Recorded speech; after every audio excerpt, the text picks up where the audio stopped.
Hi Facebook, I thought I'd give you a different angle today. The basement, well not really the basement, it's the garage of my parents' house.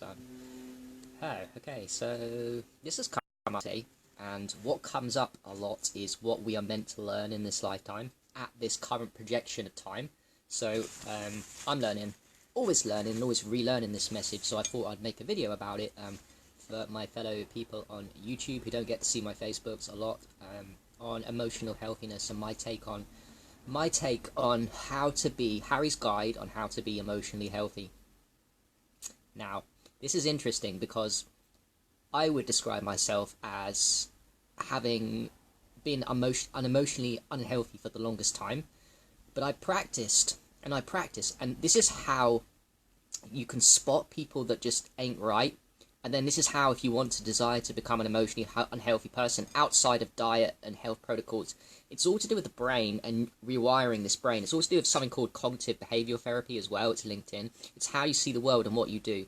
Because we're all playing into ego roles on Facebook and in real life. And quite frankly, this is my definition of emotional unhealthiness.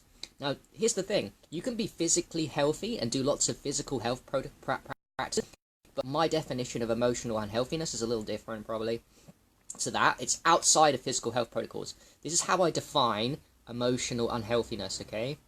On Facebook and in real life. A, you don't support and encourage somebody that you know in real life or on Facebook. Either you're indifferent, or worse, you actually hate on them. And try and show you know more than somebody who's on a journey. Everyone's on a fucking journey. So that's one thing of unemotional healthiness. First of all, instead of supporting encourage when you see people in real life doing something great or on your Facebook doing good shit, you'll be indifferent, or worse, you'll make it known that you don't support them by either coming across as arrogant, knowing more, always getting your opinion across, saying they're wrong, and saying negative things constantly. Emotionally unhealthy. This is outside of physical health protocols. This is a choice that you make. And I don't know why. It's because you're bitter, jealous, whatever. But this is key sign of emotional healthiness. But here's the good news. You can practice, even if you don't feel like supporting other people, right? Because you're so stuck in your own depressions. You're still stuck in your journey and maybe jealous subconsciously. Maybe the shadows coming up of other people. You can still practice. I've done this. I practiced it.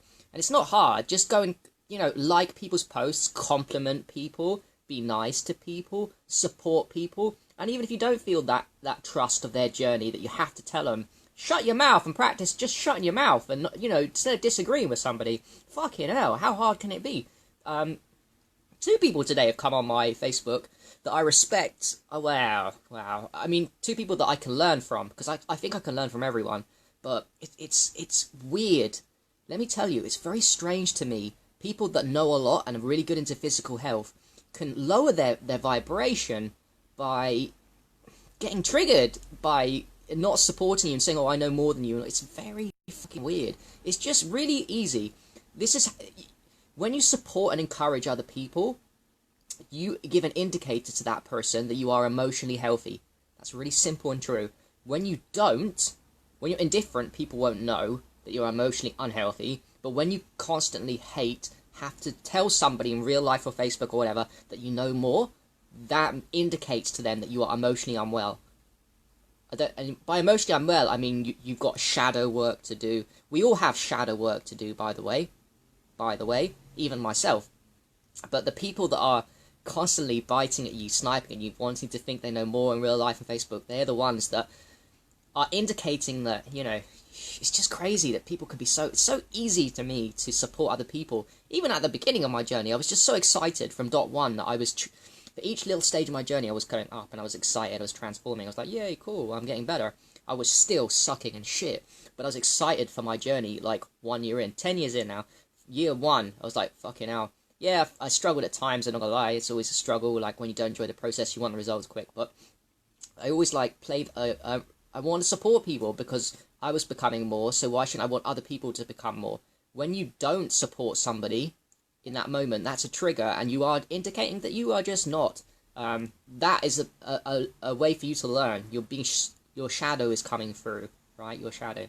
So that was a quick one. That's all I want to say. Like, emotional wellness is one of the easiest things you can have. It's outside in a way. Physical health and emotional health are linked, but I mean emotional wellness in terms of I'm not going to hate on somebody. I'm not going to be indifferent. If I see something, I'm going to support. Right? Indifference is okay. It's a little bit better than being negative and making it known. You know, awareness. But it's so easy to be emotional. How easy is it to support other people when you're fucking happy? When your glass is half full, how easy is it to be nice, support other people, understand that everyone's on their own journey and their own learning curve. You might know more than them, but just let them fucking be. Let them fucking be, man. They're on their own journey. There's people, look, for me, there's people behind me that I want to help. It's like, say I'm a blue belt in karate. Someone's a white belt. I can help the white belt. Okay? I'm a blue belt. I can help those people. There's people that are blue belt like me, on my level. Cool. The people that I can help are my family, the white belt and the blue belt. People that are on my level, the blue belt, are my family too. And then there's also people above me that are a black belt, and I can learn from them. Look at that. I can learn from the people above me. I can be on the journey with the people at the same level as me, and also I can help the people below me. That is called being emotionally healthy. So whatever level you're at, say you're a white belt just starting out, look up to the person with the blue belt. They can help you, and the black belt.